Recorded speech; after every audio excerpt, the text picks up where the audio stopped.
yung mga kasama. Ay, yan di pa uwi yan. Hatid na namin yung mga kasama namin pa uwi. Yung Team Solid. Wala na Team Solid. Puro liquid na lang. Our captain. Bakla! Yung mga bakla! Uwi na yung mga bakla, guys! Uwi na, mga bakla! Uwi na yung mga bakla. Nangiiwan sila. Nandun na yung sundo nila. Nandun yung bangka. Tingnan natin mo ba yung mga bakla. Sana all pauwi na. Ano laman yan? Para may chain block sa loob eh. Yan si Mayor oh. Kami naiwan kami. Kami dalawa na lang yung solid dito. Tsaka si Kapitan. Ito yung big time namin kasama to. Big time. Si boss. Ingat. Papa Ray in the house, in the place to be. Ingat. Yan, di kasama yan. Huwag kayo papalin lang dyan. Si boss. Ah! Yung chain block mahulog. Ayan sila boss Papa Ray, ang pangmalakasan natin. Nandito kami ngayon sa Panama Canal. Magta-transit kami, papunta kasi kami ngayon sa USA. Dito yung shortcut sa Panama Canal. Isa si Boss Choy. Dito. Love you. Yan kasama sa uwi. Bagong gising, di kasama sa uwi. Naiwan ako, nakatulog ako. Nakatulog. Sana uwil. Pauwi na. Maalala nyo, kasabay ko sila sumampas sa Melia Lima. Ewan natin, hindi natin alam kung kailan tayo papauwiin, kung saan tayo papauwiin. May nag-shopping pa sa Walmart. Oh. Sana all. Boss, uwi na. Yes, thank you. Wala na. Dito si Boss Choy.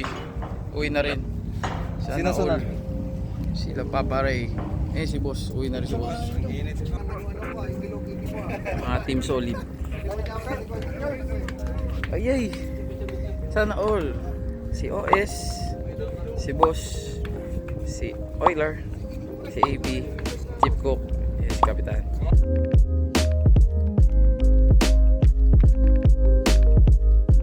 Si Boss Joy. Galing pa sa Walmart. Thank you, Boss Lake. Nag-shopping pa sa Sunod na naman na barko. Hotel Melia Lima. Hotel Melia Lima. Let's go. Kami, Panapor na. Panapor na. Ingat. Team Solid. Hirap mag-sign up dito. Boss Joy, ingat. Thank you.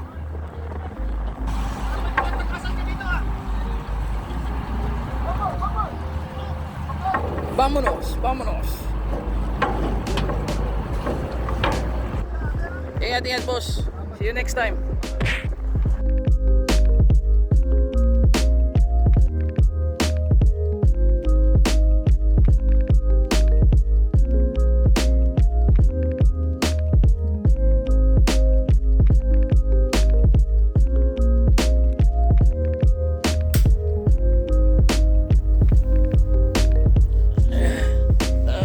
Good morning.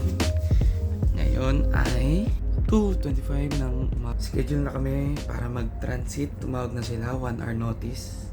Umuwi na sila kahapon, yung mga kasama namin. Yung apat umuwi na. Ako, si Kapitan, Chief Cook, yung natitirang finish contract.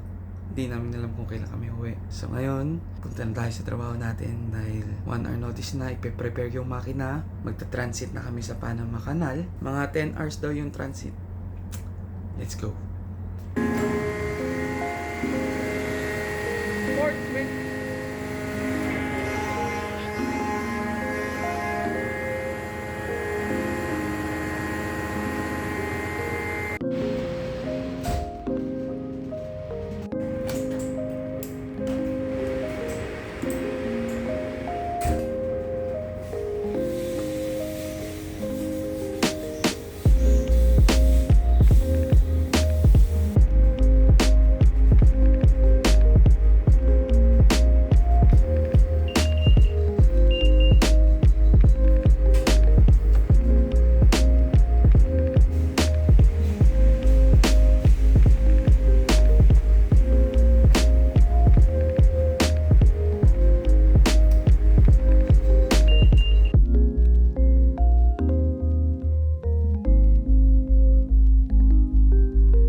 Boss Barry, ano ba to?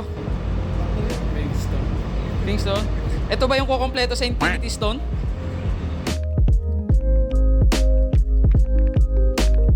And nandito na tayo sa unang lock. Pa-transit dito sa Panama. So, ang concept, yun medyo mababa yung tubig doon. Papasok yung barko, then ilalak, kakarga ng tubig para tumaas. Tapos bubuksan tong lock na to, eto nakapasok na nga kami, isasarado, tapos kakargahan na naman ng tubig to. Ayan, para tumaas. Ayan, unti-unting tumataas yung barko. Once na na-reach yung tamang taas, ako hindi ko alam kung gaano kataas yung tamang taas. Then bubuksan na yung lock dito para kapantay na nung level ng tubig doon, ng kanal. So pag pantay na yung level ng tubig nung sa kanal, pwede nang buksan. Tapos lalabas na. Ito yung concept dito sa Panama Canal. So yung barko, ganyan, ganyan, ganyan. So may tatlong lock. Ito yung unang lock, may pangalawang lock, then may yung last na lock palabas na sa Cristobal. So yan, tutubukin namin yan. Then 5 days na lang papuntang USA. Kasi kung hindi kami dito dumaan sa Panama Canal o hindi na invento itong Panama Canal, lahat ng barko is dadaan pa pababa dun sa Brazil, tapos paakyat papuntang Amerika. Almost a month ang biyahe. So dito 10 hours lang. So laking tipid.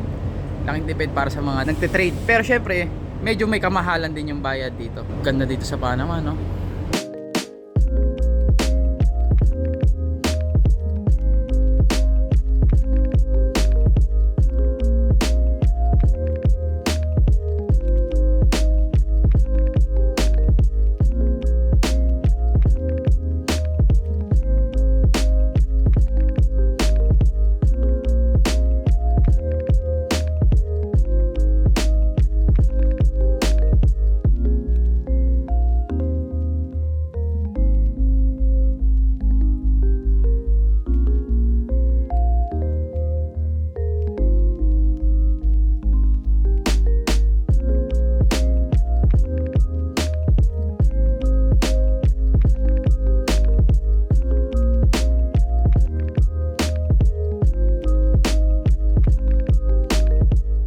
Approaching na tayo sa huling lock. After nito, mga 7 days na lang papunta sa Amerika. Port namin sa New Jersey. Ito yung level ng tubig. Yun yung huli. Try natin mag time lapse. Let's go.